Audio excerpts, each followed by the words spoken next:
Hello everyone, welcome back to my channel. In this video we are in the Call of Cthulhu core rulebook. We are starting a new video series on spells. This one is going to be titled grimoire quotation mark spells part 1. We're not necessarily going to dive into the direct spells until another video or two. But in this video, I'm going to cover all the different sections before it starts telling you about the spells. Like the spell names, deeper magic in play, spell variations, making alterations to listed spells, opposed power rolls, spell range, casting time and spells in combat, altering a spell's cost and effects, altering a spell. And then right after that, they have an example of one spell with variations, which will be the next video. And after that, we'll actually dive into the spells that are listed in this chapter. And when we do that, I'll probably break it up like I did the tomes to a couple or a theme.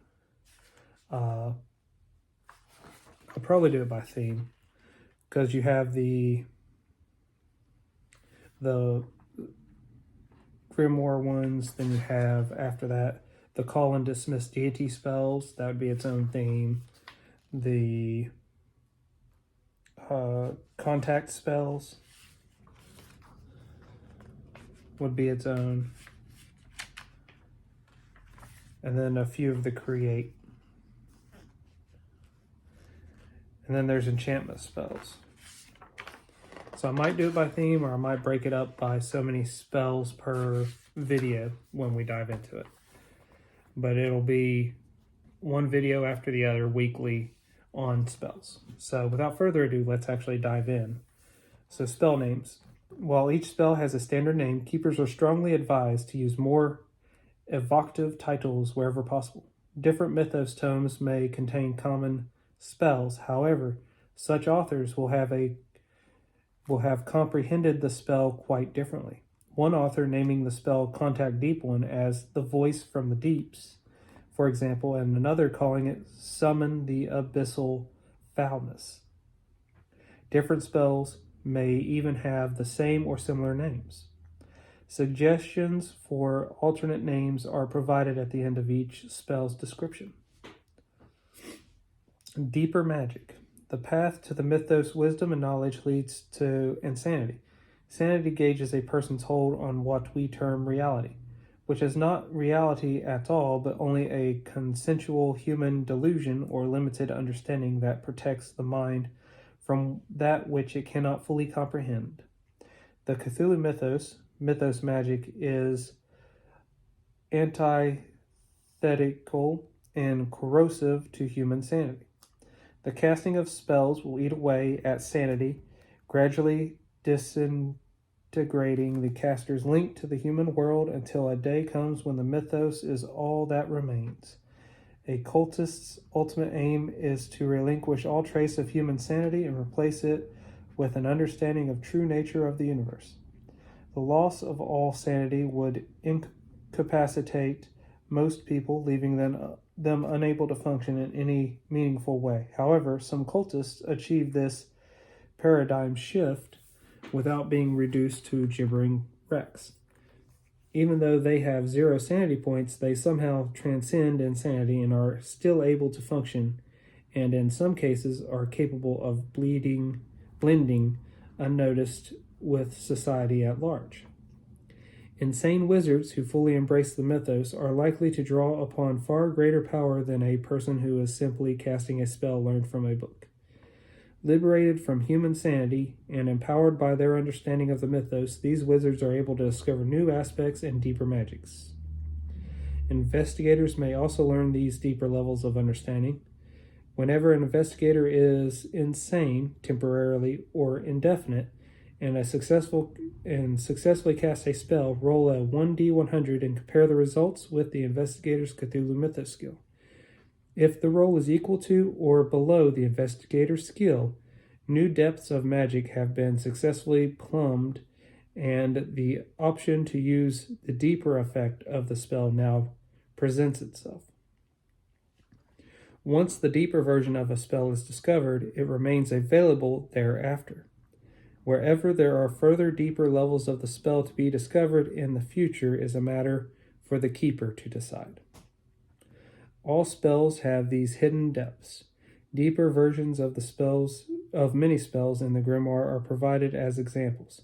Keepers are advised to plan ahead when introducing spells that might fall into the hands of investigators, and predetermine possible deeper magic effects of such spells rather than trying to invent them on the fly. Deeper magic in play. All mythos entities and cultists with 0 sanity points will, if they know a certain spell, also know the deeper versions as listed in the grimoire. Other enemies may know them at the keeper's discretion. The keeper should not feel obliged to roll to determine whether the enemy learns a deeper version during play. When an investigator discovers a deeper effect of a spell through play, the keeper may decide how it differs from the standard version. The section on spell variations may prove useful. Essentially, the deeper version should be an exciting and more horrific development of the spell rather than a mundane mechanical benefit, such as the spell costing fewer magic points. You may ask the player how the spell might be altered. Remember, however, that this is a horror game. The deeper version may add aspects to the spell that are undesirable to the investigator. Greater magic should come with a greater price. Spell variations. There are no such thing as a definitive spell. The ones listed here are only a guide and starting point for the keeper to draw upon. This is not a game in which the players can expect their characters to gain spells as a matter of course. The players should be aware that any spell their investigator gain may vary from ones listed in this book. Part of the keeper's job is to act as intermediary between the grimoire and the players. Making alterations to listed spells. A spell is made up of 3 parts: a cost, a description, and an effect. Cost and effect have a direct mechanical impact on the game that may include sanity loss, physical damage, loss of magic points, permanent change to characteristics, and so forth. You are free to alter these things, although some consideration is required. Placing a cheap, powerful spell into the hands of the players can have a dramatic effect upon play. Description, on the other hand, is simply dramatic color and can be changed with relative ease. Opposed power rolls. Many spells call for a power roll to be made to test whether the spell affects its target. Both sides make a power roll and compare their levels of success, with the higher one being the victor. In case of a tie, the higher POW wins. If the sides are still drawn, the keeper might decide that both are affected adversely, in some manner that reflects the nature of the spell.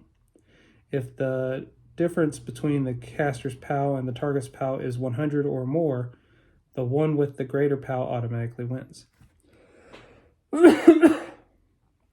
Spell range. In the game, spell range is usually one of 3 options: touch, 100 yards, or sight with the unaided eye. These general choices are easy to visualize and understand. Greater ranges can become engineering problems, not examples of horror. Casting time and spells in combat.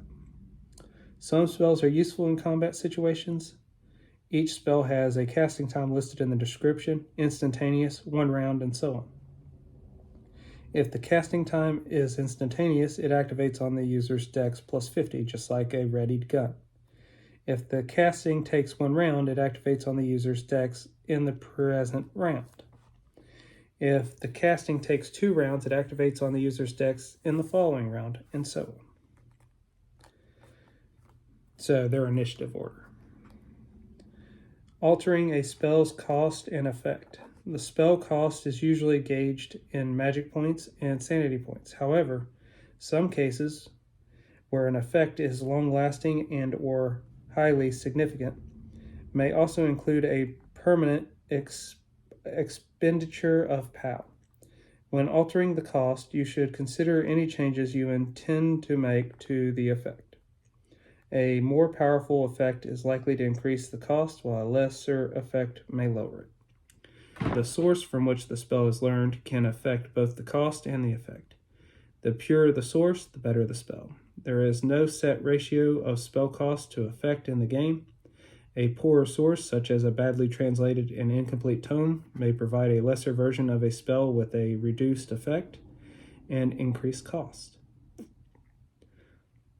A spell imparted directly from a great old one to the mind of a character might have a greatly increased effect and or greatly reduced costs.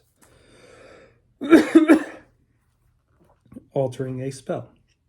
Trying to insert some personal touches to the spell, tying it more strongly to your scenario, investigators, and story if possible. Location. Consider the location in your story. Could one of them be linked to the spell?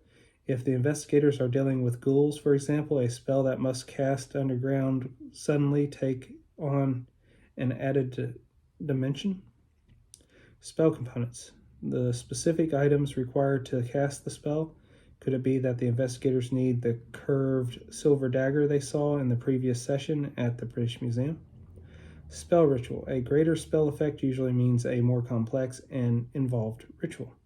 Consider where, when, and how the spell is cast. Do the investigators have to dab themselves in blood at the full moon and inscribe a ritual circle? Spell description. This can range from subtle to dramatic. Try to imbue the descriptions with the strange smells, disorienting visions, curious sound, and disturbing sensations. Remember that most of these spells erode the caster's sanity, and the way in which you describe the casting should make this manifest.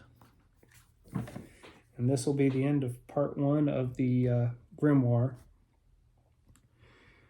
A lot of stuff to digest there. A lot of interesting ways to modify spells or add deeper levels of spells for the party to encounter and gain. So, I like it. Well, until we all game again, guys.